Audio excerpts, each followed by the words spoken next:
그래서 올해 수능에서 좋은 결과를 얻고 연대 경영학과에 진학을 했어요.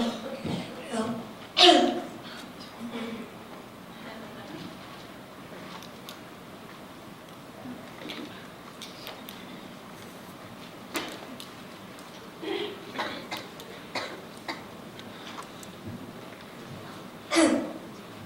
저 고3 때랑 재수 때 얘기를 해드리려고 왔거든요. 제가 고3 때는 좀 공부를 하더라도 좀 계획 없이 제가 하고 싶은 대로 공부를 했던 경향이 있어요. 그러니까 보통은 계획을 세워서 공부를 하라고 말을 하는데 저는 고3 때 공부를 하는데 제 기분에 따라 뭐 이 과목도 해보고 저 과목도 해보고 모의고사 성적에 따라서 막 갑자기 수학이 떨어지면 수학만 공부를 한다거나 국어가 떨어지면 국어만 공부를 한다던가 이렇게 너무 자기 마음대로 공부를 했던 경향이 있었어요. 그래서 공부를 그렇게 열심히 하지도 않았고 공부도 제대로 안 했으니 그렇게 좋은 결과를 얻지 못했어요.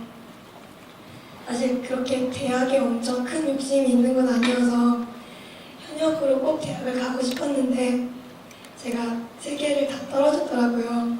그래서 어쩔 수 없이 재수를 하게 되었는데요. 재수학원에 처음 들어갔을 때 처음 느꼈던 거는 되게 고3 때랑 많이 다르다는 걸 많이 느꼈어요. 그래갖고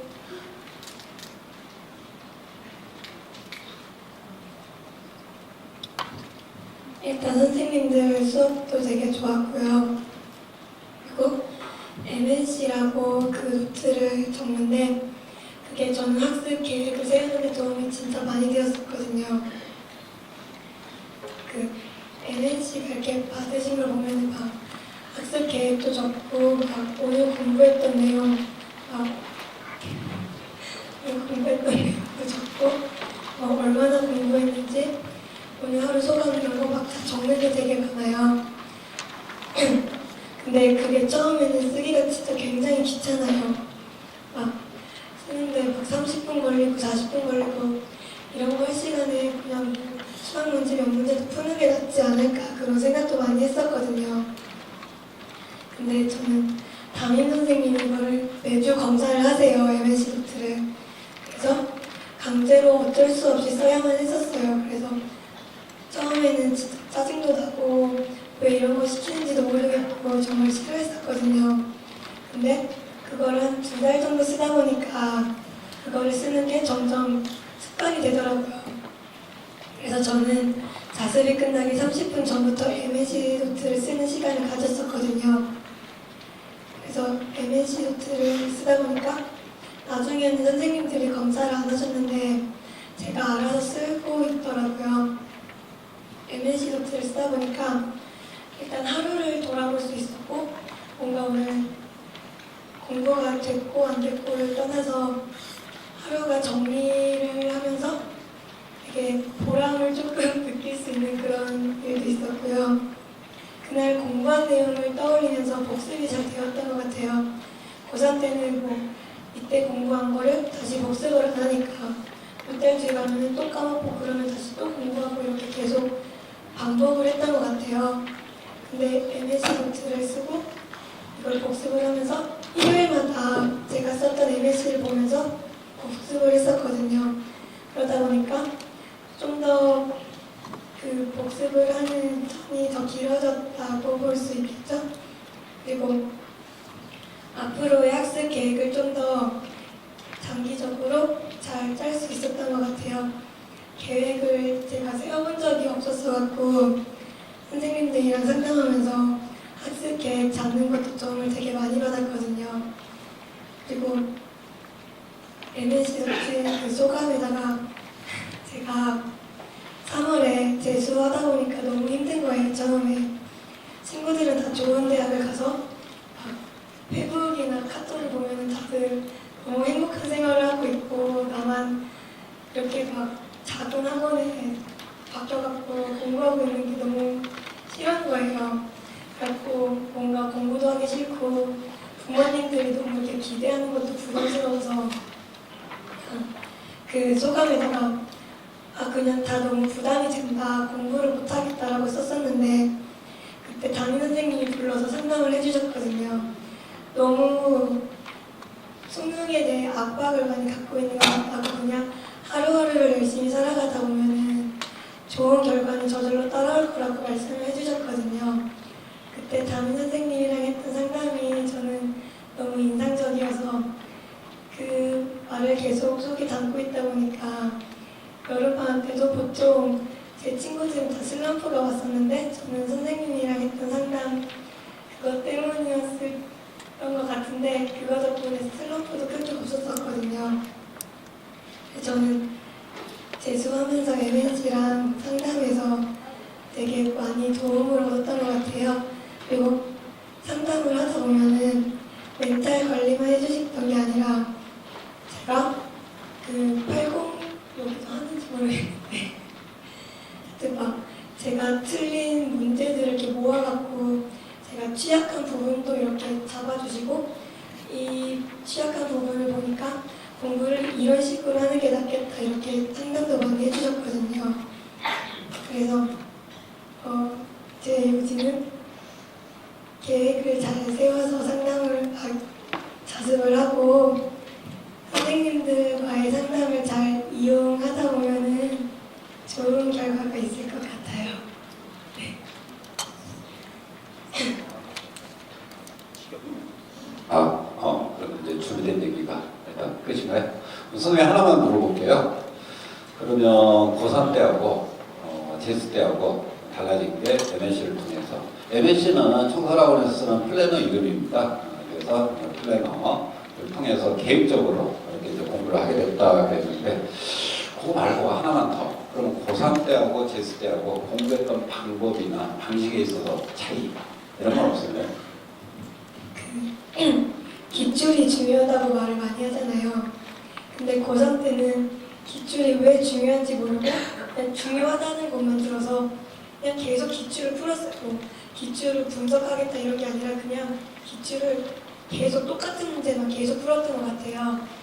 그래서 이게 나와도 이게 기출에 대해서 이게 이렇게 같은 선에 있구나 이런 걸 전혀 느끼지 못하고 그냥 기출이 중요해서 그냥 강치기식으로 많이 했던 것 같아요. 근데 재수할 때는 선생님들이 기출을 보면서 이런 식으로 자기는 분석을 한다 그러니까 너네도 이런 식으로 나름대로 분석을 해봐라 하면서 해주셨거든요. 그래서 저는 그 재수할 때는 기출을 풀기보다는 기출을 분석하는 식으로 많이 갔었거든요.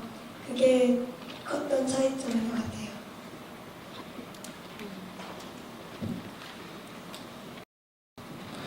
자, 혹시 우리 오늘 이제 우리 희승이는 여기 끝나면 또 그 장장 한 3시간이 걸릴지 4시간이 걸릴지 알 수 없는 번호는 길을 떠나야 되는데, 여기까지 온 희승이한테 꼭 이거는 내가 좀 더 물어보고 싶다, 이런 거 혹시 있으십니까? 있으시면 한두 분만 저희가 질문을 받도록 하겠습니다.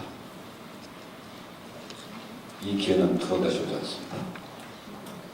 혹시 궁금하신 거?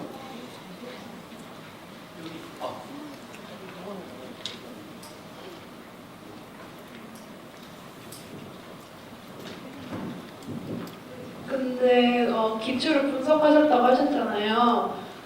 어떻게 분석하셨는지 예를 하나만 들어주세요. 수학이요.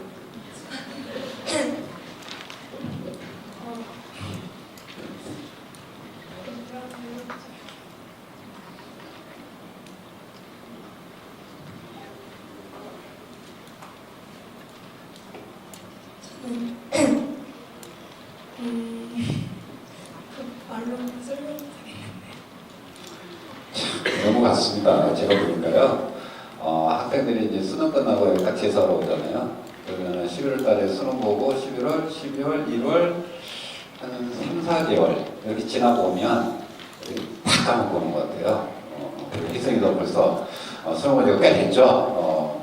잊고 싶은 과거 모양입니다. 그래서 일단 나중에 혹시 그러면은 또 다른 저희를 통해서 그 분석할 수 있는 분석의 어떤 방법이나 그런 것들은 좀 더 구체적인 샘플을 제시해서 어떤 홈페이지에 게시를 하더라도 하도록 하겠습니다. 혹시 그러면 자, 또, 네.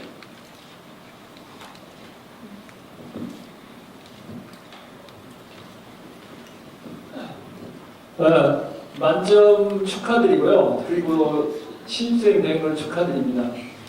그래서 그 자신이 머리가 좋아서 만점을 맞으신 것 같아요? 아니면 노력에 의해서 만점을 맞으신 것 같아요? 저는 머리 되게 나쁘거든요. 저는 노력을 했다면 어느 정도 했는지 좀 간단하게 좀 얘기 좀 해주세요.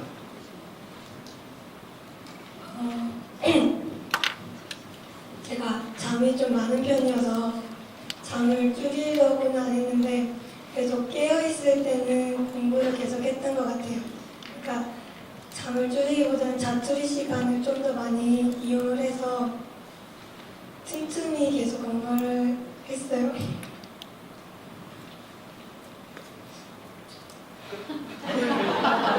몇 시간 정도 대충.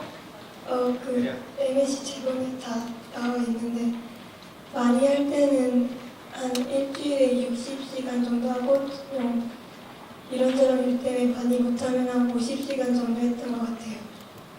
일요일 같은 경우에는 12시간, 13시간도 하고 계속 자습만 하니까 또 평일에는 수업도 있고 그러니까 한 6, 7시간 정도 했던 것 같아요. 일요일은 일요일 12시간. 참고로 말씀드리면요, 저희 청소라고 그러니까 이투스 교육의 관리를 저희가 브랜드화했습니다. 그래서 802호라고 브랜드화했는데 이 802호라는 이름을 붙인 거는 주중에 월요일부터 금요일까지죠. 요거는 학생들이 수업을 듣는 시간을 빼고 나머지 자습하는 시간. 그러니까 요거는 이제 그 쉬는 시간까지도 뭐 저희가 활용해서 따뜻히 시간 5분씩 공부를 했다. 그럼 다 이거 체크해가지고요. 월요일부터 금요일까지 80시간이 나오다가 아이들이 이제 저희가 산술적으로 계산을 했을 때 최대한 뽑아낼 수 있는 시간이 80시간. 그 다음에 이제 토요일, 일요일 25시간이 나오더라. 그래서 저희가 8025 이렇게 이름을 붙여 8025 뭐 있어 보이지만 사실 이름은 아주 단순한 겁니다. 그래서 일단 아이들이 그 정도 손에 준해서 학습량을 늘려갈 수 있다 그러면 일단 중요한 것 같고요. 그 다음에 이제 뭐 희승이도 아까 잠깐 얘기를 했는데 실제로 아이들이 이제 고3 때하고 재수 때하고 좀 달라지는 거는 고3 때 실패를 기반으로 해서 이 선생님들 얘기에 귀를 기울인다. 그래서 선생님들과 이 소통이 되더라. 그래서 아까 상담을 통해서 자기 어떤 멘탈 관리나 그다음에 이제 슬럼프를 넘어설 수 있게 되었다. 이런 얘기들에 부모님들이나 또는 학생들이 좀 주목을 해주면 될 것 같습니다. MNC 노트를 작성하실 때 그러면 그 하루 끝나기 전에 30분 동안 하루 자습하는 거를 적으신 거예요? 예를 들어 뭐 수학 같은 거는 뭐 그날 공부한 거를 그냥 기억나는 대로 하는 거예요? 네, 그러니까 MSC 노트를 적을 때 책들을 다 적고 그냥 백지에다가 그냥 내가 오늘 공부했던 걸 떠올리면서 적는 거예요. 근데 적다 보면은 제가 기억이 안 나는 부분이 분명히 있을 거예요. 그래서 그런 부분은 형광펜으로 칠해놓는다던가 아니면 또 다른 메모장에다가 이렇게 적어놓는다 해서 제가 기억이 안 났던 부분들만 또 모아서 또 보기도 하고 그랬던 것 같아요. 그럼 이렇게 여기 보면은 그 주간 성취도라고 나와 있는데 이거는 자기가 그러고 나서 나름대로의 기준이 있으셨을 것 같은데 이거는 어떻게 정하셨나요? 일주일 동안 공부했던 거에 타이틀 같은 거를 제가 만들어서 적은 거거든요. 그러니까 타이틀을 적으면서 그 내용들을 적진 않지만 머릿속으로는 떠올리면서 적는 거죠. 아무튼 오늘 우리 조혜선 양 멀리 서울에서 와가지고 이렇게 좀 어리버리해 보여도 열심히 하니까 선생님 말씀 잘 듣고 최선을 다하니까 만점이 나오는구나 뭐 이렇게 어떤 이해했어요. 어머니 그러면 딱 하나만 질문을 하도록 하겠습니다.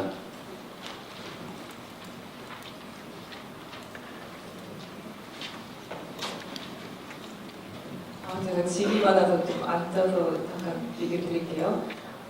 이건 좀 그 모집군이 작년에 이제 고3 때 모집군에 따라 이제 전략에 따라서 그러니까 공부도 열심히 해야 되지만 전략에 따라서 내가 어느 상향 지원이든 이렇게 안성 지원이든 그거에 따라 또 갈 수 있는 학교가 틀려질 수도 있잖아요. 그래서 고3 때 실제로 내신 성적이 얼마 정도였고 죄송하지만 지나갔으니까 이제 결과가 좋았으니까 그리고 진짜로 이제 수시로 지원했을 때 어느 학교 어느 과에 무슨 전형으로 했는지 또 궁금하고요.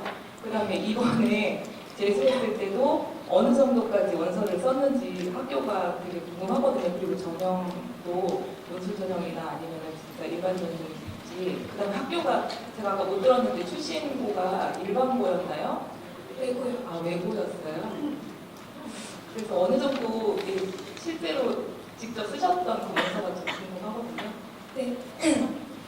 제가 그 내신을 아예 버린 좀 정시파여서 내신이 별로 좋지는 않아요. 네. 아마 4점대나 5점대였던 걸로 기억해요. 그래서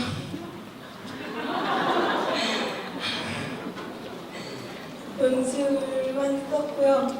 고3 때는 수시 전형을 연대만 썼던 걸로 기억을 하고요.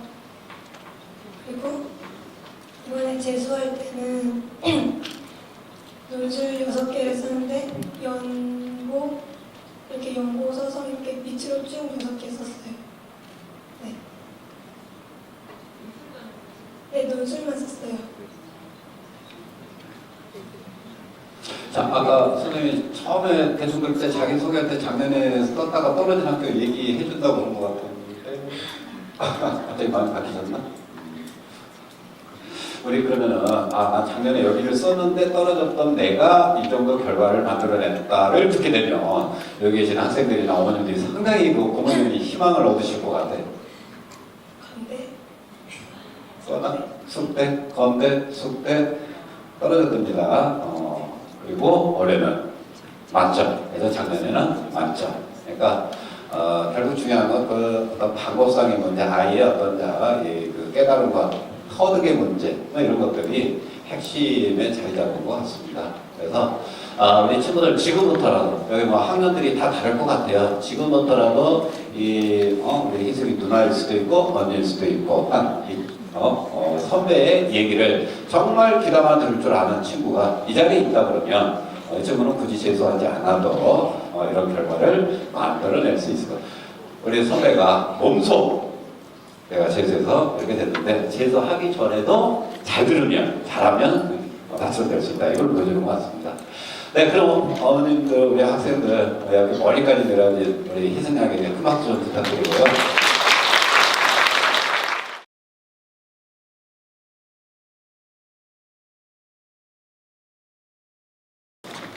네, 반갑습니다. 방금 소개받은 김정진이라고 합니다.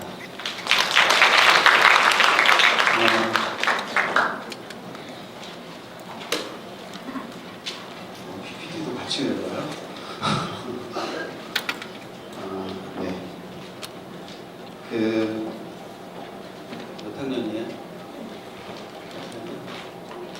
둘 다 고일이야? 친구야? 원에서 맨 앞에 앉았어요? 늦게 와서요?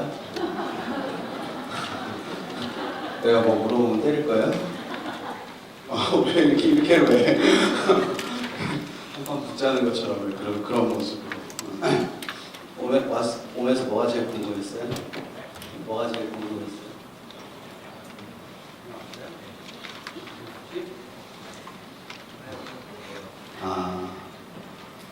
짠 거 같잖아, 그렇게 얘기하면. 플래너 얘기하는데 플래너 쓰는 법을 알고 싶어서 다른 거 너무 짠 거 같잖아. 친구 몇 학년이에요? 고일이 많네요. 뭐 무슨 얘기 뭐가 제일 궁금했어요?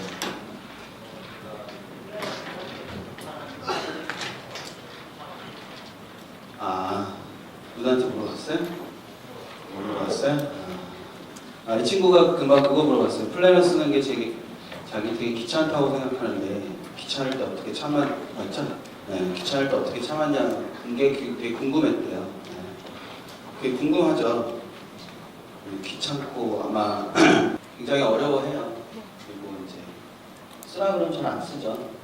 그래서 제 생각에는 플래너 자체를 왜 쓰는지를 아는 게 일단은 제일 중요할 것 같고요. 각자 쓰는 이유가 다 다를 거기 때문에 왜 쓰는지를 아는지가 되게 중요할 것 같고, 그 다음에 자기에 맞게 쓰는 게 좋아요. 자기에 맞게 쓴다는 게 어떤 건지는 좀 이따가 제가 말씀드릴 수 있도록 하고요. 그래서 플래너를 쓸 때 뭐 여러 가지 중요한 점이 있겠지만 방금 질문한 친구처럼 지겨울 때가 있고 이걸 왜 써야 되나 생각이 들 때가 있기 때문에 제일 중요한 건 뭐냐면 그 플래너를 봐줄 수 있는 사람이 필요해요. 그게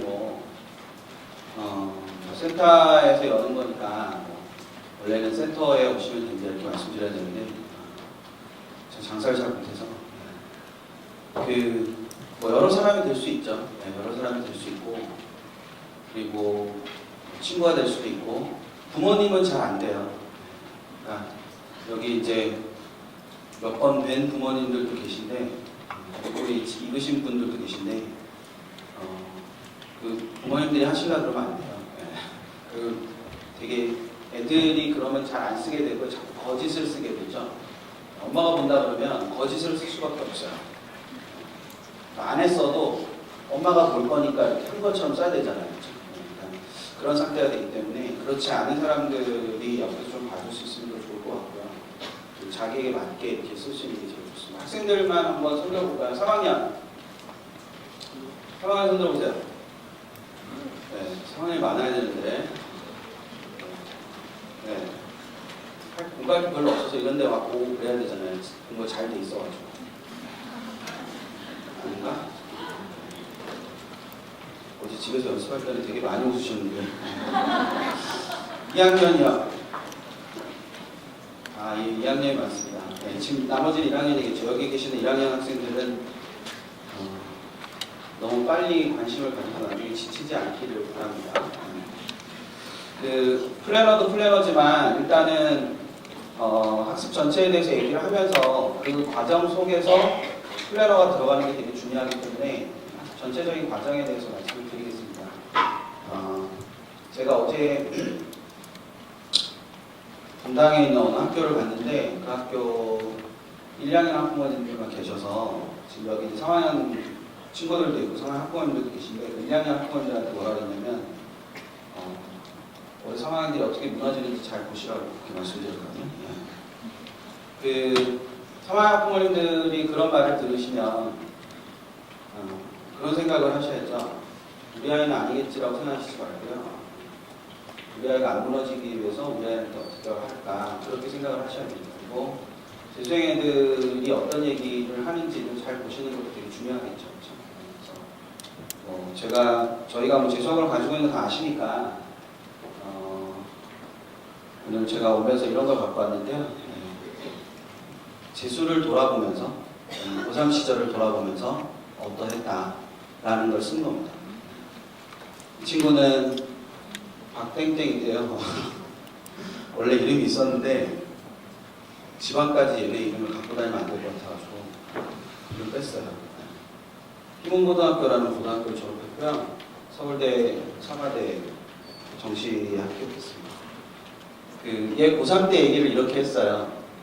너무 열심히 했다고.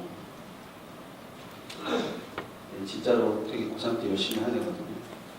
열심히 해서 자기는 힘들었는데 떨어졌는데 실패를 했는데 그 이유가 피로에 찌든 상태에서 공부를 계속하니까 내가 제대로 작동할 리가 없었다. 이것 때문에 갖고 온 거거든요. 형식적이고 기계적인 양치기가 공부의 줄을 이뤘다. 그러니까 제가 말하는 너무 열심히 했다는 거는 계속 문제만 풀었다는 거죠.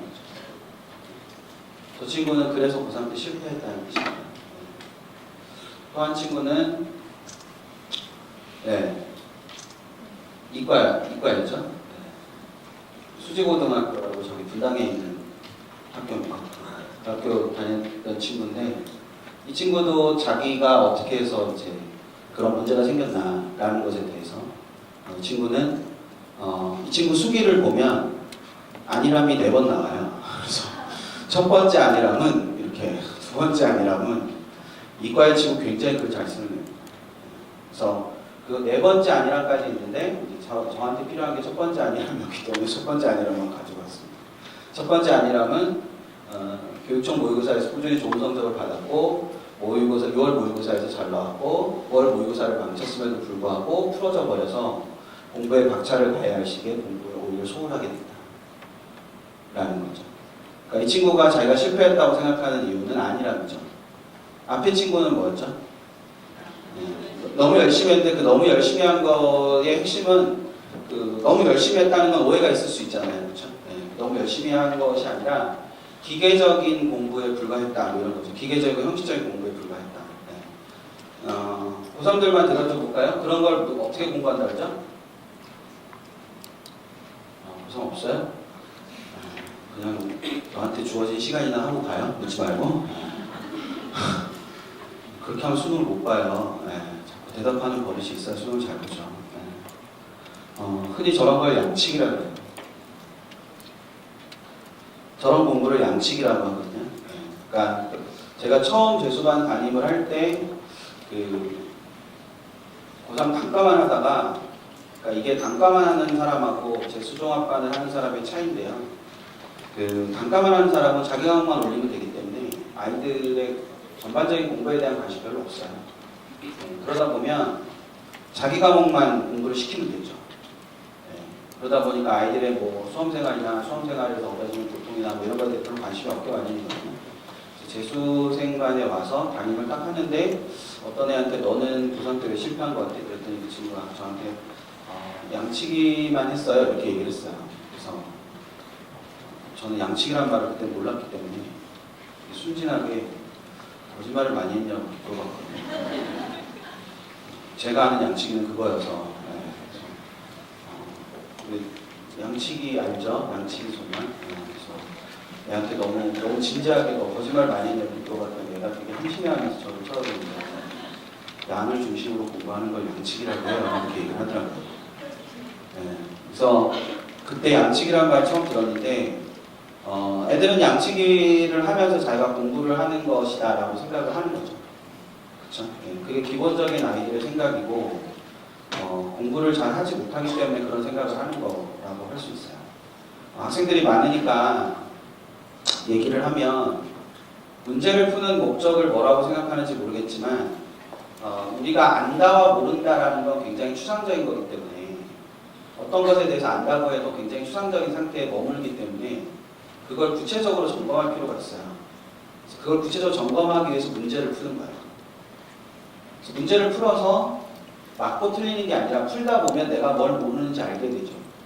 그럼 이제 문제를 풀고 나서 모르는 게 생겼으니까 이제 뭘 해야 돼요? 그 모르는 걸 공부해야 되잖아요. 그렇죠? 근데 많은 학생들은 문제를 푸는 게 뭐라고 생각하는 거죠? 공부라고 생각하는 거예요. 그러니까 아마 여기에 있는 고3들도 오늘 이거 하나 듣고 가는 걸로 굉장히 큰 도움이 될 텐데 문제를 푸는 건 공부를 하는 게 아니라 공부할 준비를 하는 거예요. 여러분 선배들이 망한 이유는 공부할 준비만 계속 하다가 시험을 보기 때문에 망하는 거예요. 공부라는 건 한 번도 해본 적이 없는 거죠. 공부할 준비만 계속 한 거예요. 문제 풀고 또 문제 풀고 또 문제 풀고. 그런 게 양치기인데 양치기는 계속 문제 풀 준비만 하는 거지 문제를 푸는 순간은 한순간도 없다는 거죠. 그걸 생각하는 게 굉장히 중요합니다. 그래서 문제를 풀고 그런 것들을 계속 점검하는 훈련을 해야 되는데 그런 게 안 되기 때문에 양치기밖에 할 수가 없는 거예요. 공부를 제일 못하는 애가 사실은 저걸 하는 거예요. 그러니까 맨 앞에 나왔던 그 친구는 자기가 너무 열심히 한 게 아니라 공부를 전혀 안 한 거죠. 그게 이제 첫 번째 포인트고 두 번째 친구는 안일함에 대해서 얘기를 했어요. 그렇죠? 네. 그럼 그 왜 안일해지고 왜 양치기를 하게 되냐? 그건 뭘 하지 않기 때문이냐면 의심하지 않기 때문에 자기의 공부 방법이나 자기가 푼 방식에 대해서 의심하지 않기 때문에 그런 공부를 할 수밖에 없는 거라고. 공부를 할 때 제일 중요한 건 내가 하는 게 맞는지 틀리는지 또는 이게 옳은지 옳지 않은지 계속 의심하는 건데 전혀 의심하지 않는 상태에서 공부하기 때문에 생기는 문제라는 거죠. 학원을 다니든 인당을 듣든 저희 센터를 오시든 그 모든 것의 초점은 의심하는 데 있어야 됩니다. 그러니까 혼자서 무엇인가를 의심하는 게 쉽지 않으니까 누군가의 도움을 빌리는 거거든요. 그러니까 기본적인 출발점은 이 상태를 생각을 하시는 게 되게 중요해요. 그러니까 공부의 가장 기본적인 출발점은 왜냐고 자꾸 물어보는 거예요. 내 스스로한테. 그리고 그 왜에 대한 대답을 알려줄 수 있는 사람들을 만나는 게 굉장히 중요하다는 거죠. 그래서 공부를 하는 과정에서 굉장히 중요한 것은 회의를 하고 성찰을 하는 거예요. 근데 성찰을 한다라는 거는 이제 저는 기억에 그랬던 것 같은데 성찰이 저 때는 성찰이라는 단어보다 반성이라는 단어를 더 많이 썼던 것 같은데 반성이라는 단어는 왠지 뭘 잘못해서 하는 것 같잖아요. 그렇죠? 그러니까 반성이라는 단어는 원래는 그런 뜻이 아님에도 불구하고 반성이라는 건 왠지 막 이렇게 내가 뭘 잘못한 것 같아서 반성하라 그러면 괜히 기분이 별로 안 좋아요. 반성이라고 생각하지 말고 성찰이라고 생각을 하는 거죠. 그 구조를 만들어내는 것 자체가 굉장히 중요해요. 그 구조를. 예를 들면 이런 건데요.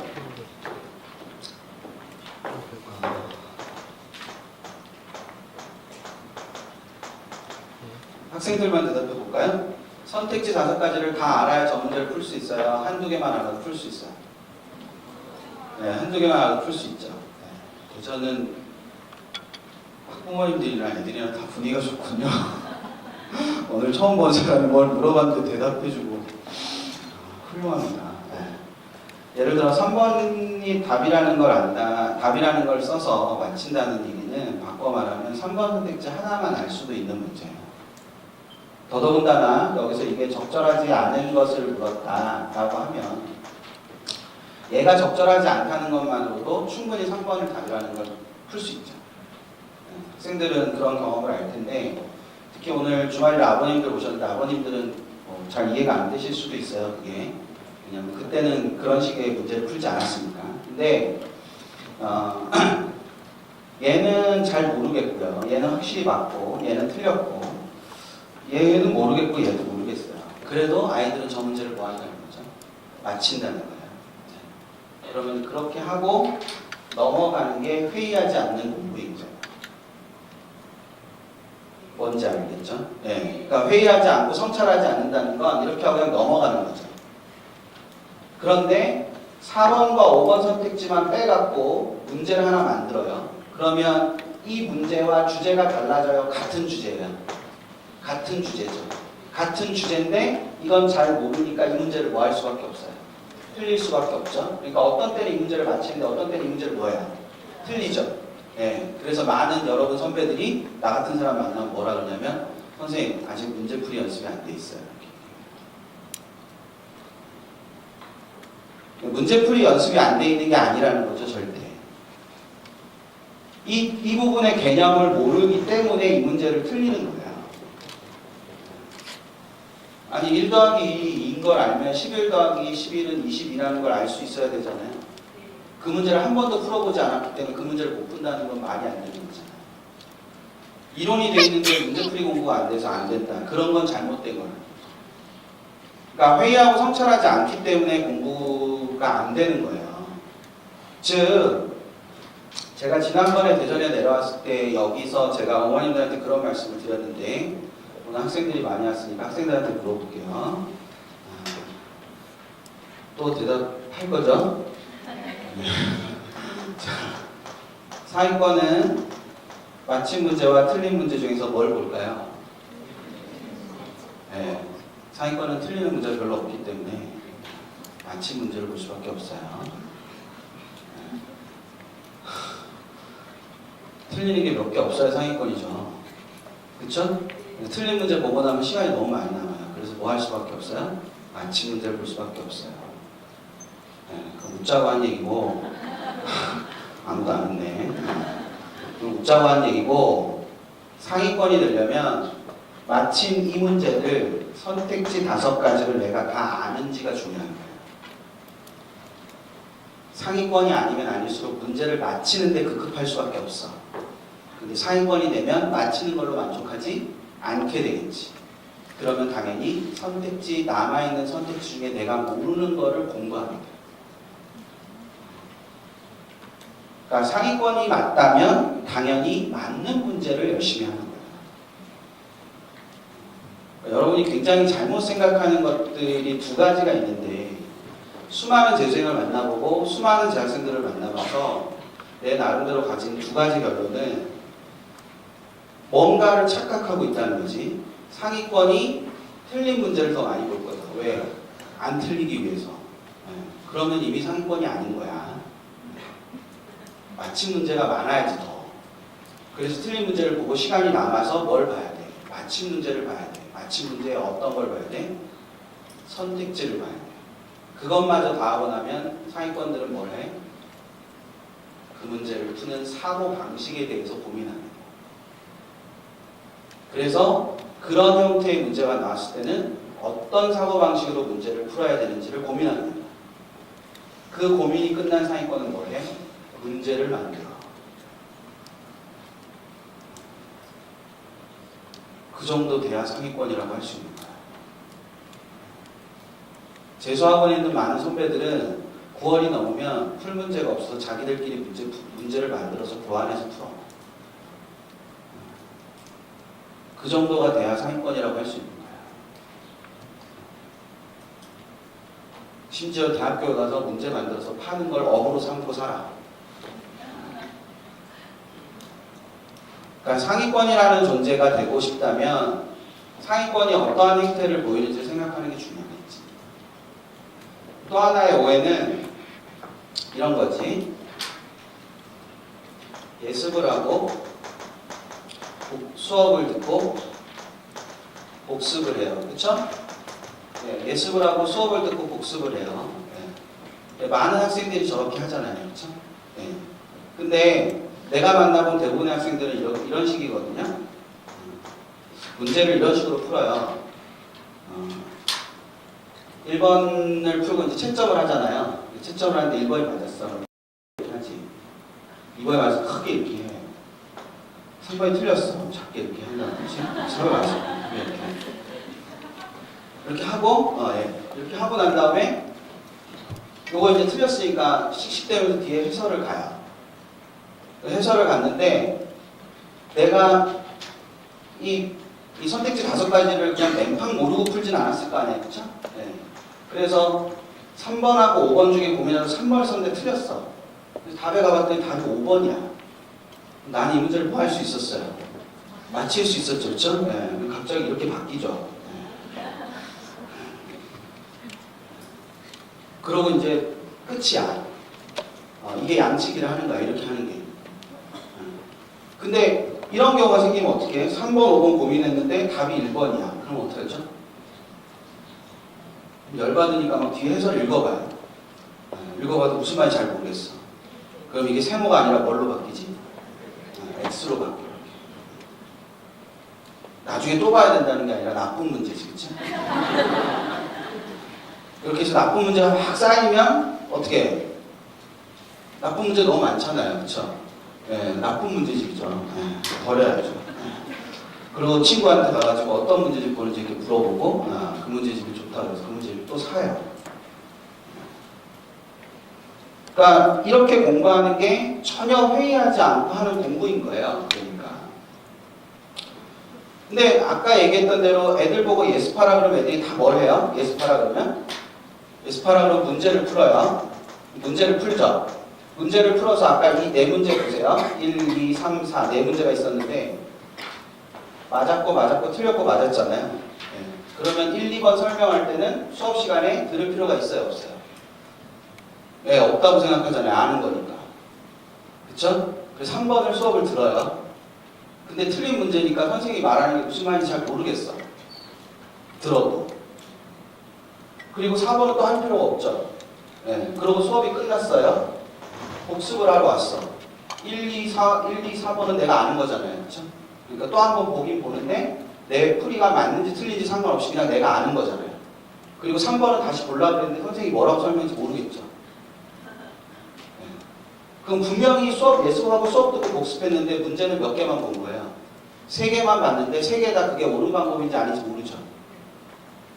뭔지 아시겠어요? 네. 학생들 잘 들어야 돼.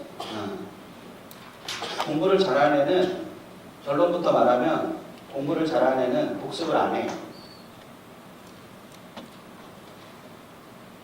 가장 훌륭한 공부는 예습하고 수업 듣고 끝나야 돼.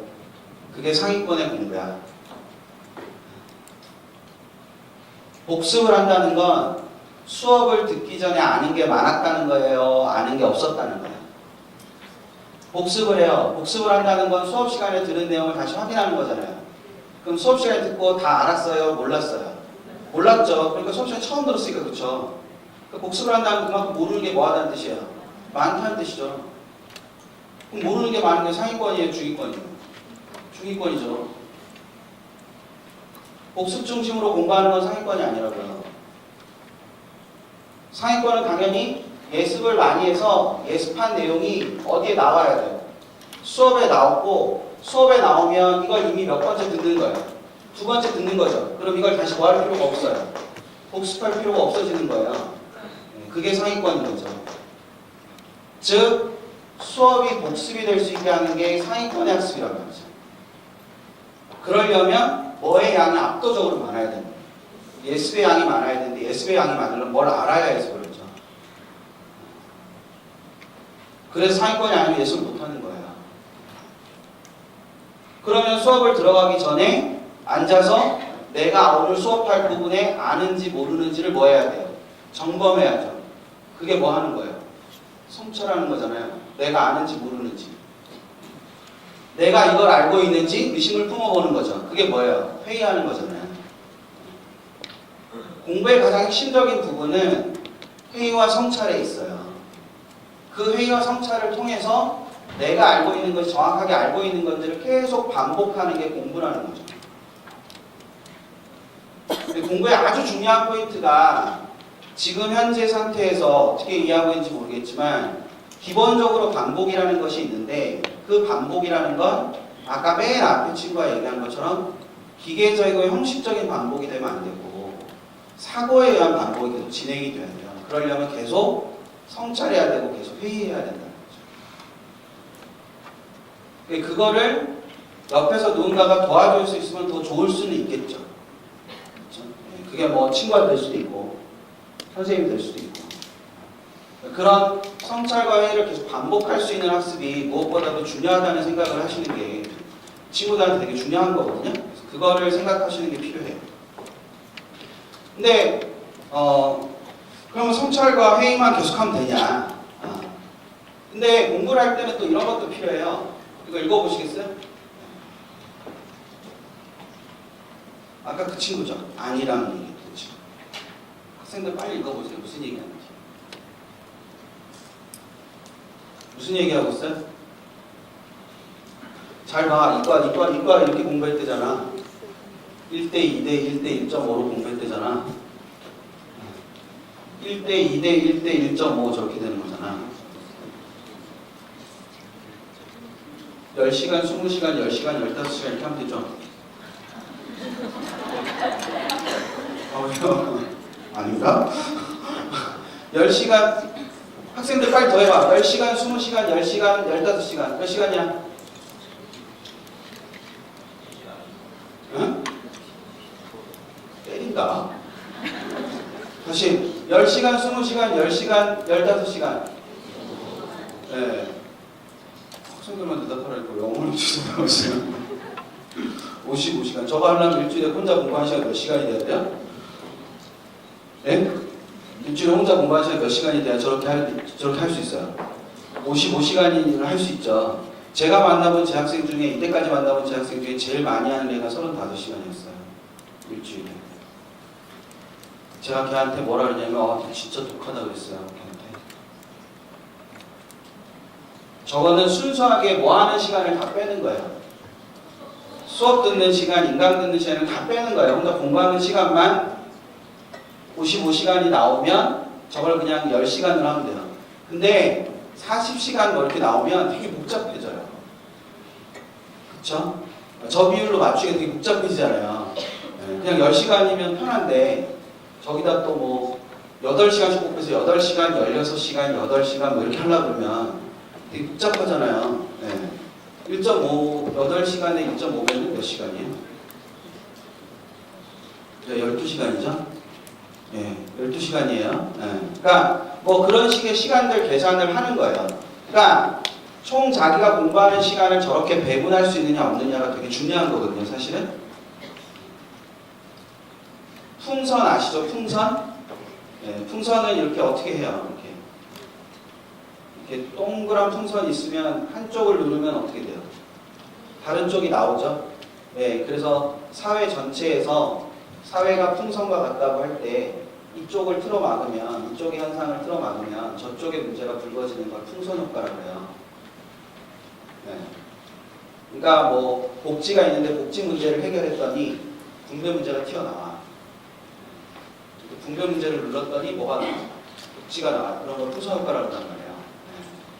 그 애들 점수를 풍선으로, 풍선 효과로 설명하는 경우가 굉장히 많거든요. 애들 점수를. 심지어 이제 그런 말도 있죠. 이런 거 아직 고3 초기라 못 들어봤을 텐데 이런 말이 있어요. 들어보셨어요? 저 무슨 말 같아요, 저게? 저런 말이 있어요. 청정불변의 법칙이라고. 국수형 탐을 다 맞으면 100분위가 얼마예요? 국수형 탐을 다 맞으면 100분위가 얼마예요? 400이죠. 평균 80을 받으면 몇 점이에요? 320이에요. 그렇죠? 100분위가 320인데 지금 어디였지? 320인데 이런 거죠.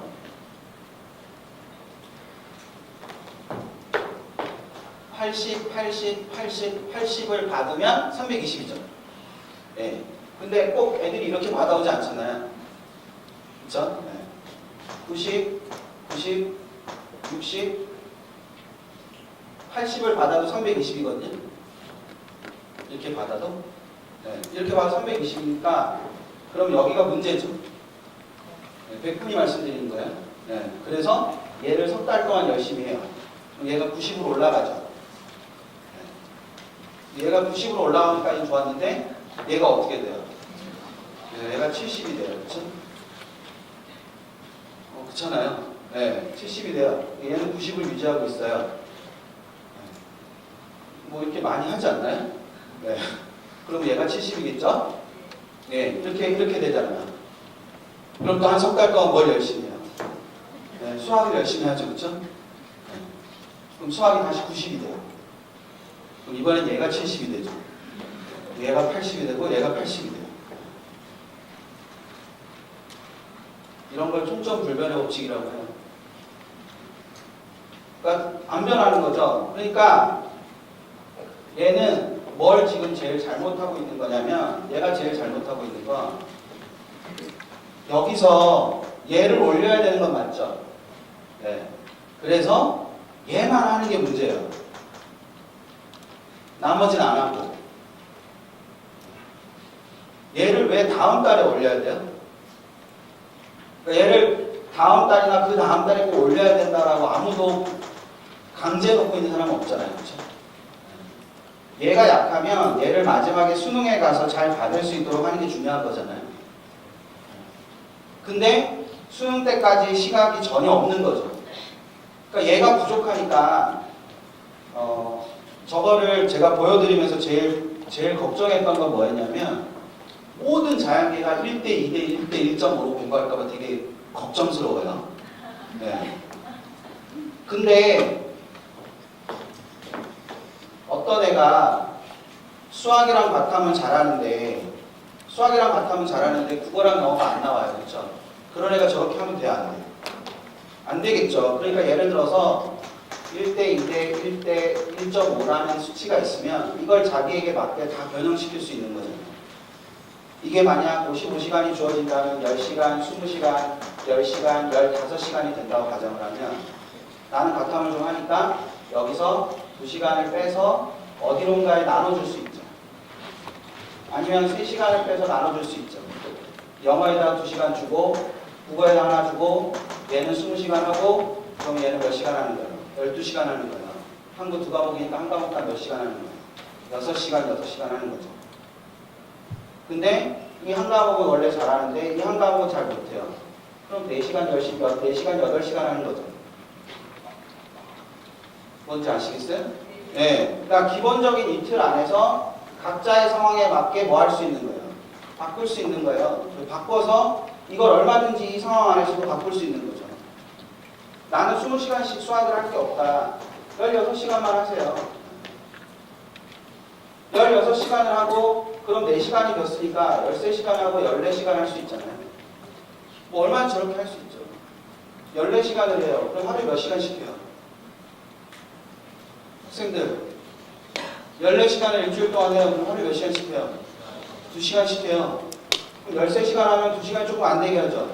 16시간을 하려면 27이 14에다가 4시간 남네요. 그렇죠? 그럼 1월 4시간 더 하면 되죠? 무슨 말인지 이해하고 있어요 지금? 네. 1시간 반 하고 2시간 하고 그럼 이거를 2시간씩 했어요. 그럼 벌써 몇 시간이야? 5시간 반이란 말이야. 하루에 5시간 반 이상 공부를 할 수 있어야 저런 걸 할 수 있단 말이죠. 그러고 아니면 5시간씩 4시간씩 닷새를 해요. 2시간씩 닷새를 해요. 그럼 몇 시간이에요? 10시간이죠. 그리고 토요일날 3시간 하고 일요일날 3시간을 해요. 그럼 16시간이 되죠. 그럼 토요일, 일요일은 평소보다 수학을 더 많이 하는 거죠. 예를 들면. 네. 저게 일주일의 머리틀 속에 다 있어야 된단 말이에요. 고3들 잘 들어. 그 일주일 동안의 시간이 머릿속에 다 있어서 그 안에서 기계적으로 계속 움직여 가야 된다고. 그렇게 기계적으로 움직여 가기 때문에 어쩌다가 예정이 없는 시험을 보거나 어쩌다가 예정이 없는 테스트를 하면 짜증이 엄청 나야 돼. 자기 시간이 뺏기는 거니까. 그런 정도의 각오가 없이 아까 앞에 나온 친구처럼 앞에 나온 친구가 이렇게 공부했다더라. 그렇게 하면 될 거다. 이렇게 생각하면 안 된다. 그러니까 저런 기본적인 틀 자체가 존재하는 거예요. 그러니까 저걸 다시 바꿔서 설명드리면 이런 건데요. 저런 걸 균형이라고 할 수 있는데요. 균형에서 가장 조심하셔야 되는 건 균형이라는 단어가 균등배분이라고 생각하시면 안 된다는 거예요. 즉 균형을 잡고 공부하라 그래서 모든 과목에 10시간씩 공부를 한다고 되는 게 아니라는 거죠. 균형이라는 말을 다시 바꾸면 균등배분을 하는 거예요? 차등배분을 하는 거예요? 차등배분을 하는 거예요. 균형의 핵심은 뭐 하는 데 있다? 차등배분을 하는 거예요. 그러니까 그거를 생각을 하시는 게 되게 중요한데 제가 좀 전에 국수형만 말씀드렸잖아요. 그렇죠? 예, 국수형만 말씀드렸는데 국수형만 균형이 필요한 게 아니라 예를 들어서 대학을 가는데 필요한 경쟁력이 5가지가 있는데 그렇죠? 5가지가 있어요. 학생부 교과랑 학생부 비교과랑 논술이랑 실기랑 수능이랑 이렇게 5가지가 있어요. 그러면 여기서 균형을 갖는다는 건 제가 좀 전에 그랬죠. 균형은 무슨 배분이 아니라고요. 균등 배분이 아니라고요. 그러면 이 5가지 요소를 다 잘하면 균등 배분이죠. 근데 그런 게 균형이 아니라고요. 그러니까 이 5가지 중에서 한두 가지를 우수하게 하고 나머지를 그냥 저럭저럭 하는 게 뭐인 거예요? 균형인 거예요. 즉 5가지를 모두 다 잘하려고 해서는 안 돼요. 절대. 그러니까 그걸 다시 바꿔 말하면 균형이라는 건 다시 무슨 얘기냐면 전략적인 접근을 하는 게 균형인 거라는 거예요. 어떤 친구가 교과가 굉장히 좋아요. 그러면 뭐에 집중할 필요가 있어요? 교과, 비교과, 논술, 실기, 수능 중에서 교과가 뛰어나요. 그럼 뭐에 집중할 필요가 있어요? 교과에 집중할 필요가 있죠. 교과에 집중할 필요가 있지만 교과와 함께 다른 무엇인가를 해야 되겠죠. 그리고 나머지 3개 중에서 한두 개 정도는 3번째 중심으로 두고 해야 되겠죠. 그런 거를 전략적으로 접근한다고 하는 거예요. 그럼 그게 어떤 게 가장 우수한 경쟁력인지를 확인받을 필요가 있는데 그런 확인을 받기 위해서 학교 선생님이나 학원 선생님이나 뭐 저희 센터나 이런 쪽에 도움을 받으실 수 있는 거잖아요. 그러니까 다섯 가지를 모두 다 잘하는 애들도 없고 잘하려고 해서도 안 돼요. 다섯 가지. 그러니까 항상 머릿속에 생각하셔야 되는 건 우리 아이가 어떠한 그러니까 이렇게 다섯 가지가 있는데 저 다섯 가지 중에서 뭐를 가장 잘할 수 있는가라는 거예요. 아이들마다 잘할 수 있는 게 다 다르단 말이에요. 그러니까 이 중에 어느 하나를 다시 돌아와서 균형을 잘 잡는다는 건 다섯 가지를 다 골고루 잘하는 게 절대 아니에요. 그걸 명심하셔야 돼요. 그러니까 다섯 가지를 모두 다 잘한다는 건 다섯 가지 중에 잘하는 게 하나도 없다는 뜻이에요. 그래서 교과가 2점 후반에 수능이 2, 3 이상 정도가 나오는 그런 애가 되는 거죠. 교과가 2점 후반이에요. 그럼 이 친구가 쓸 수 있는 교과 전형은 있어요? 없어요? 없어요. 그러면 이 친구가 수능에 중심을 두고 논술을 준비한다든지 아니면 수능에 중심을 두고 교과를 준비한다든지 그런 식의 선택을 하는 게 균형인 거지. 그 친구가 자신이 공부할 수 있는 노력의 20%, 20%, 20%, 20%, 20%씩 하는 게 균형이 아니라서. 그러니까 1학년 친구들이나 2학년 친구들 혹은 그 학부모님들께서 생각을 잘 하셔야 되는 거죠. 3학년에 가셔서 그제서야 아 수능이 되게 중요해 그렇게 해보셔야 소용이 없어요.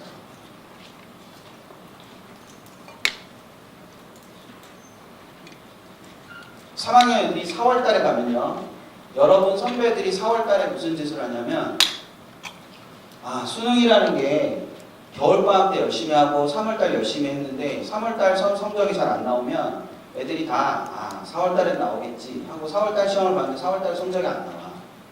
그러면 여러분 선배들이 하는 짓이 뭐였었냐면 수시로 눈을 돌려. 수시로 눈을 돌려서 교과, 비교과, 논술, 실기가 있는데 저게 어떤 전형인지에 대해 생각지도 않고 내가 뭘 해야 된다고 생각하냐면 수시 준비를 해야 된다고 생각해. 그래서 4월 달부터 수시 준비를 하지. 그래서 여러분 선배들 중에 제일 많은 선배들이 내가 요즘 뭐 해? 이렇게 물어보면 나한테 뭐라고 답을 하냐면 수시 준비해요 이렇게 답을 해. 수시 준비 뭘 하고 있어? 그러면 걔가 그렇지. 수시 준비요. 뭘 준비하는지도 모르고. 그러면 수시 준비에 뭐가 있나 생각해보면 그럼 4월 달에 논술을 막 열심히 하는 애들이 많아요? 그렇지 않죠. 네. 그래서 여러분 선배들이 보통 어떻게 하냐면 5월이 딱 넘어가면 중간고사를 보고 중간고사를 보고 나면 나에게 교과도 별 쓸모 없다는 걸 깨닫게 되지. 그럼 내가 할 수 있는 수시는 뭐밖에 없어? 논술밖에 없는데 논술은 오랜 시간 해야 될 것 같잖아 왠지. 그러니까 만만한 게 학생부 종합전형이야. 그럼 학생부 종합전형은 뭐를 대부분 요구하니까? 자기소개서를 요구하니까 5월달부터 8월달까지 뭘 해? 자기소개서를 써. 그리고 방학이 끝나고 찬바람이 불기 시작하면 수능 원서를 접수하고 9월 모의평가를 보고 확신하게 되지. 나는 수능으로 대학을 갈 수 없다. 그럼 수시에 매달려서 수시 원서를 쓰고 남아있는 한 달 동안 논술 공부를 막 하지.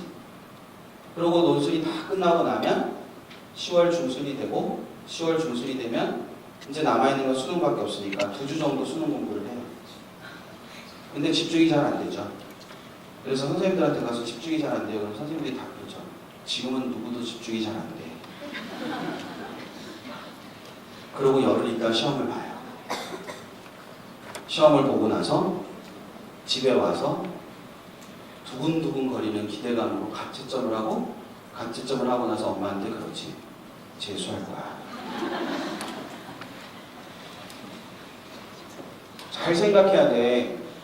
저 5가지를 골고루 잘하는 게 절대 아니다. 중요한 건 저 5가지 중에서 가장 중심에 있는 전략을 하나를 잡는 거야. 물론 그 중심에 있는 하나를 잡고 나머지를 할 수 있으면 더 좋겠지. 교과가 우수한 친구가 있는데 수능을 어느 정도 한다. 그럼 그 친구는 대학을 갈 수 있는 확률이 훨씬 더 높아지겠죠. 왜냐하면 수능 최저가 있는 학교를 쓸 수 있으니까. 예를 들어 연대 원주에 의대가 있는 건 알아요? 예, 연대 원주에 의대가 있어요. 연대 원주에 의대는 교과전형도 있고 종합전형도 있고 논술전형도 있어요. 대부분 의대 중에 논술전형을 가지고 있는 학교는 서울에서 가깝죠. 관양대 없잖아요. 관양대 논술전형 없잖아요. 네, 서울에서 가까운 학교만 논술전형이 있어요. 그래서 연대 원주도 서울에서 가까워서 있는 거예요. 네. 근데 올해 연대 원주의 논술전형에 최저를 맞추고 떨어진 애는 한 명도 없어요. 자, 의대는 많이 뽑나요? 적게 뽑나요? 다른 모집단에 비해서 적게 뽑죠. 예, 경영이나 이런 데 비하면 굉장히 적게 뽑잖아요. 공대에 비해서 굉장히 적게 뽑죠. 근데 그 적은 인원을 아까 교과전형과 종합전형과 논술전형이 나눠 갖고 있다고 그랬잖아요. 연대 원주는. 그럼 논술전형의 숫자가 별로 안 될 텐데 그 논술전형에서 수능 최저를 맞춘 애 중에 떨어진 애가 한 명도 없다고요.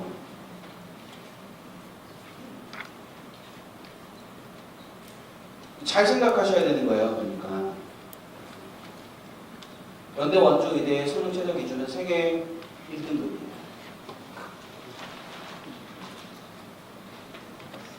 우리 애가 내신이 안 좋아서 수시를 못 써요? 네, 그런 거 없어요. 저 5가지 중에 좋은 게 하나도 없으니까 수시를 못 쓰죠.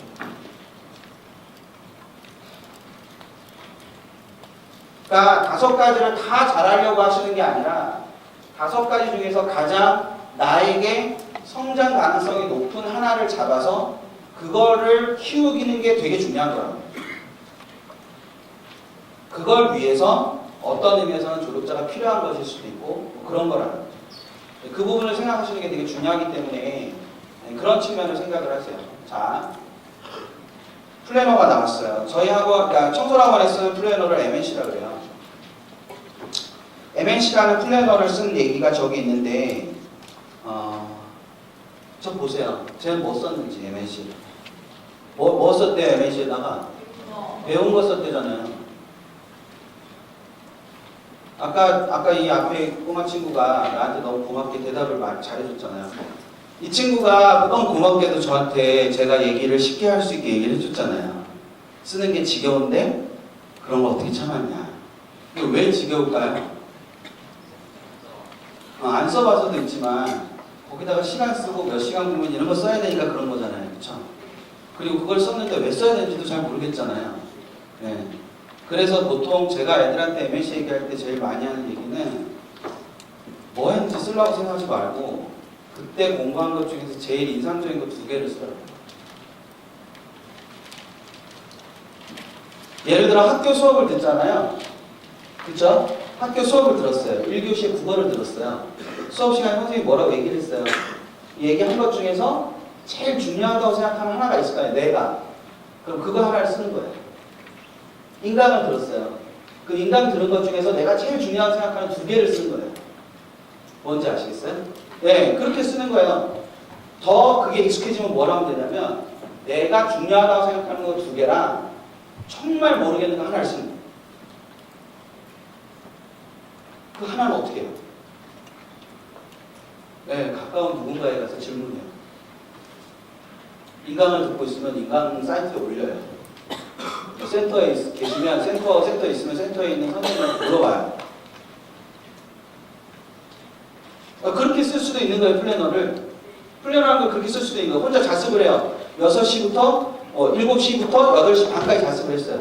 근데 2과목을 할 수 있잖아요. 그 시간에. 예를 들어서 국어랑 수학을 했어요. 그럼 국어를 했는데 국어 한 것 중에서 다 쓰지 말고 국어 한 것 중에서 내가 오늘 문제 푼 것 중에서 제일 중요하다고 생각하는 개념 하나를 쓰는 거예요. 그걸 쓰고 모르겠는 걸 하나 쓰는 거예요. 아무리 봐도 모르겠는 거. 아니면 다음번에 내가 뭐 할 것 같은 거, 실수할 것 같은 거, 틀릴 것 같은 거, 그런 걸 써놓는 거예요. 시험 보기 전에 그거만 보면 되잖아. 그렇게 쓸 수도 있다고요. MNC를. 아까 맨 앞에 너무 열심히 했다는 애 기억나세요? 네. 걔 시험장 갈 때 MNC 하나 들고 갔어요. 수능 시험장 갈 때. 그냥 하나 틀렸거든요. 그래서 오늘 못 온 거거든요. 네.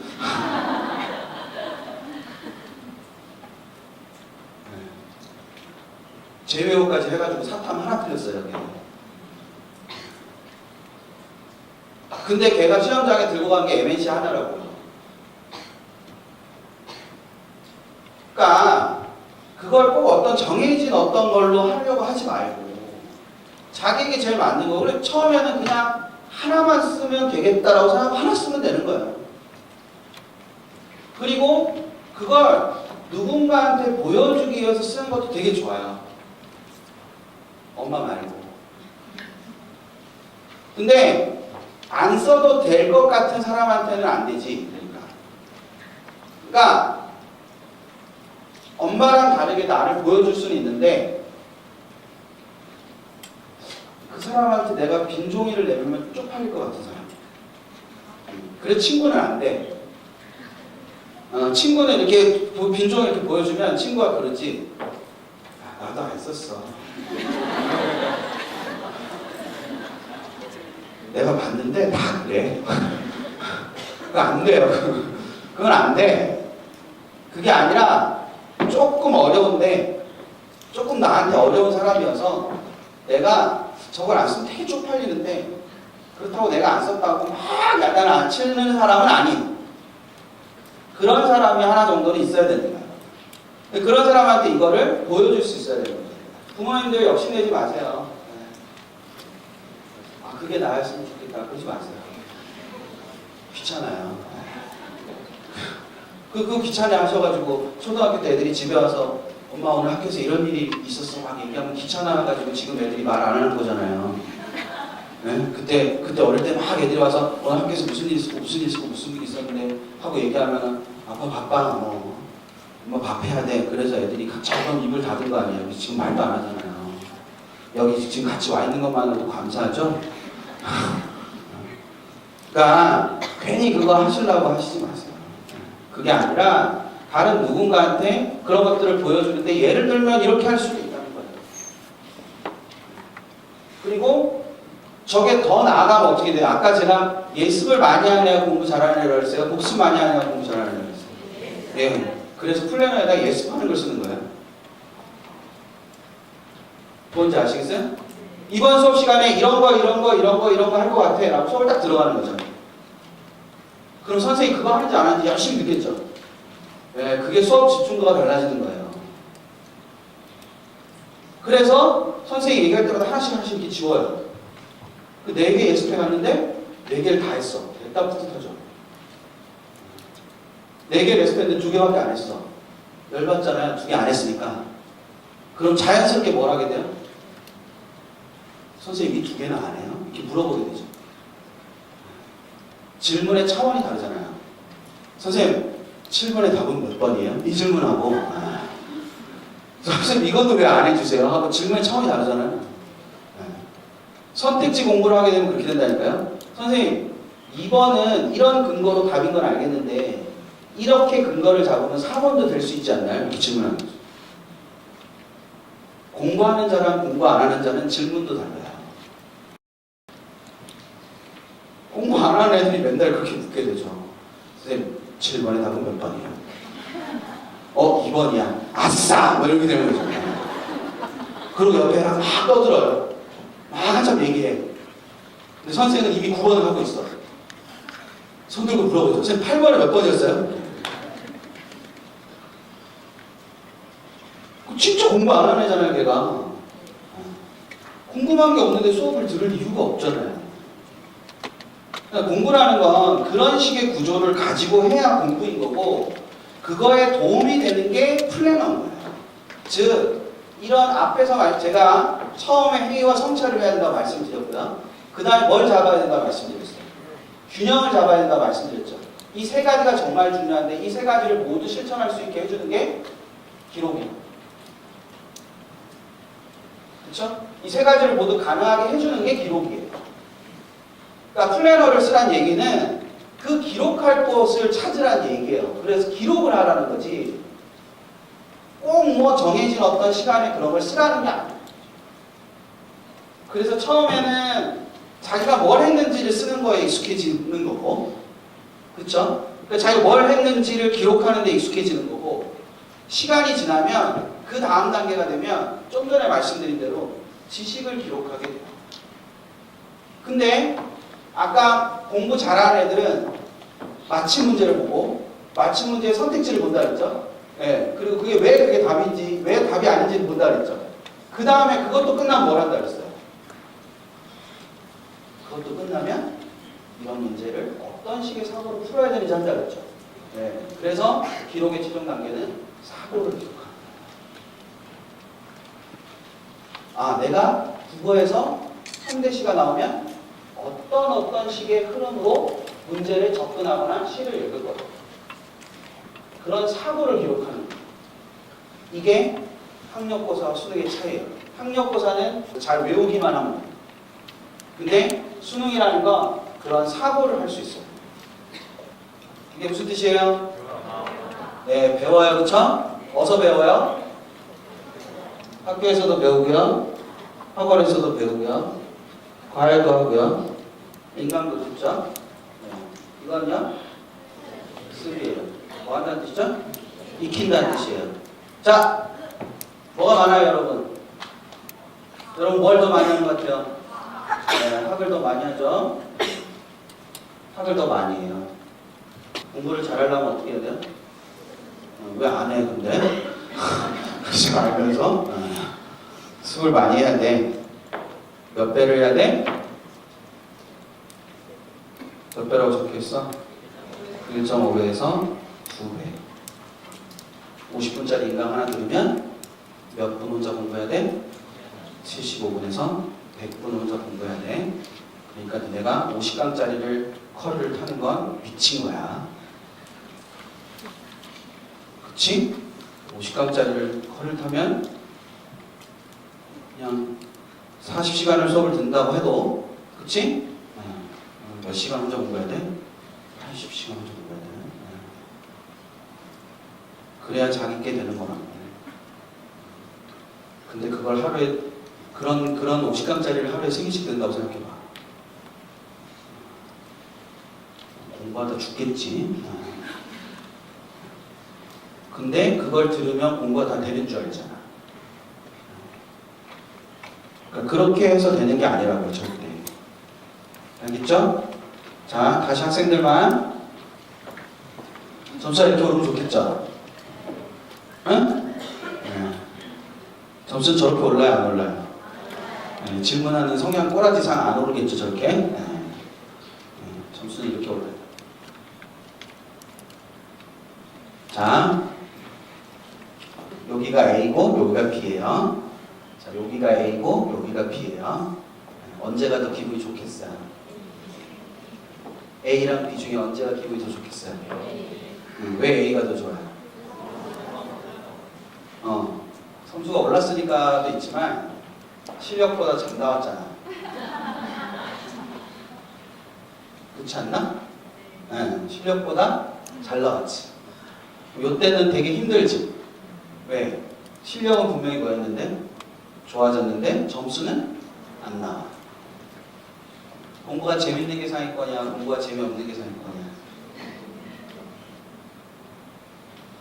상위권에 대한 오해 3이야. 아, 공부가 너무 재미없어. 아, 나는 그래서 공부를 못하는 거야. 그건 안 해본 거야, 공부를. 잘 보세요. A가 실력이 더 좋아요? B가 실력이 더 좋아요? 아니, A가 좋아요? B가 좋아요? B가 좋죠? 근데 누가 더 기분이 안 좋아요? B가 더 안 좋잖아요. 공부를 잘하면 기분이 안 좋아야 정상인 거예요.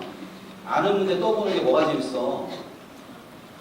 상위권 아는 문제 투성인데 아는 걸 또 보니까 얼마나 지겨워. 짜증이 나야지. 공부가 재미없어야 상위권인 거예요. 공부는 왜 재밌어요? 공부를 안 했으니까 공부 안 하다 하니까 재밌죠. 새로운 걸 막 아니까. 게임도 똑같잖아. 처음 레벨이 올라가면 막 재밌지. 근데 한참 가다 보면 지겹지. 그럼 알아서 게임에서 알아서 등급업을 해주지. 또 재밌잖아. 게임과 공부의 차이는 여기서부터 여기가 짧다는 것밖에 없어. 공부보다 게임이 훨씬 더 정직하지. 시간을 들이는 만큼 충분히 올라. 공부는 시간을 들여도 오르지 않는 것 같을 뿐이야. 적어도 이 한 계단에서 2, 3개월 정도 머무를 수 있어야 저 다음 계단으로 갈 수 있는 거야. 그리고 자기가 공부를 시작해서 눈앞이 깜깜해지는 순간이 오면 실력이 더 오른 거예요? 더 떨어진 거예요? 자기가 공부를 막 하다가 눈앞이 깜깜해. 공부가 너무 하기 싫어. 그럼 실력이 오르고 있는 거야? 실력이 떨어지고 있는 거야? 오르고 있는 거야. 그렇지? 그 순간에 조금만 참으면 다시 실력 점수가 뭐 할 거야? 오를 거야. 그리고 공부가 다시 재밌어질 거야. 그래서 그걸 3번만 하면 저 위에 가겠지. 무슨 말인지 알았어? 그리고 점점점 이 구간이 뭐해져? 점점점 이 구간이 길어지지. 막 그린 게 아니야. 점점 더 저 구간이 길어지잖아. 그러니까 저 맨 윗단계에 가면 공부가 재미가 있어 없어? 없는 거야. 공부가 재미없어지는 게 목표다. 부모님들이 막 애가 오늘 와가지고 엄마 오늘 학원에서 새로운 걸 배웠어. 공부 너무 재밌어. 그동안 공부 엄청 안 한 거야. 공부가 재밌어서 하는 애는 공부가 재미없어지면 그만둘 거잖아요. 그렇지 않아요? 그 좋은 게 아니라니까요. 생각을 잘 하셔야 돼요.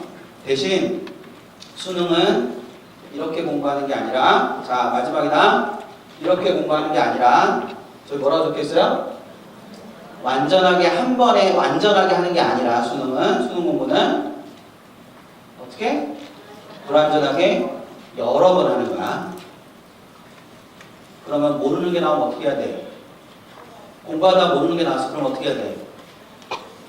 불완전하게 여러 번 하는 게 목표지. 완전하게 한 번 하는 게 아니고. 그러니까 공부하다 모르는 게 나오면 빨리 뭐 해가야 돼? 넘어가야지. 넘어가서 어디까지 가는 게 중요하다고요? 끝까지 가는 게 중요하다고요. 그러고 다시 돌아와서 또 하는 게 중요하다고.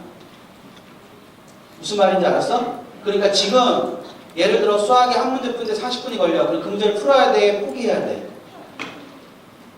못 들었어. 수학 한 문제를 푸는데 40분이 걸려. 그럼 그 문제를 풀어야 돼? 포기해야 돼? 포기해야 돼. 풀 수 있는 문제를 더 풀어. 40분이면 풀 수 있는 문제를 3문제 더 풀 거야. 그걸 더 풀고 빨리 끝까지 갔다 와. 그러면 안 풀리던 40분 걸려서 안 풀리던 문제가 30분으로 줄어있을 거야. 30분이라도 그냥 포기하고 넘어가. 그리고 한 바퀴 더 돌고 오면 그만큼 수학적 인식이 커지겠지. 그러면 걔가 몇 분 안으로 들어와? 20분 안으로 들어올 거야. 그럼 그때 욕심내서 풀어. 그렇게 해서 5번만 돌면 돼. 무슨 말인지 알겠어? 그렇게 해서 5번만 돌면 된다고. 그러니까 모르는 걸 붙잡고 앉아서 40분 동안 할 짓을 그렇게 하지 말라고요. 그거면 풀 수 있는 문제를 훨씬 더 많이 풀 수 있는데, 여러분이 점수가 안 나오는 건 못 푸는 문제를 못 풀어서가 아니라 풀 줄 아는 문제를 연습하지 않기 때문에. 그래서 충분히 맞힐 수 있는 문제를 맞히지 못합니다. 그렇기 때문에 여러분이 점수가 안 나오는 거예요. 여러분 점수를 올리는 가장 손쉬운 방법은 여러분이 풀 수 있는 문제를 다 뭐 하는 거예요? 다 맞추는 거예요. 됐죠? 네. 이렇게 해서 공부를 하면 되겠습니다. 네. 제가 오늘 하는 순서는 다 끝났습니다. 잘 들어주셔서 감사합니다.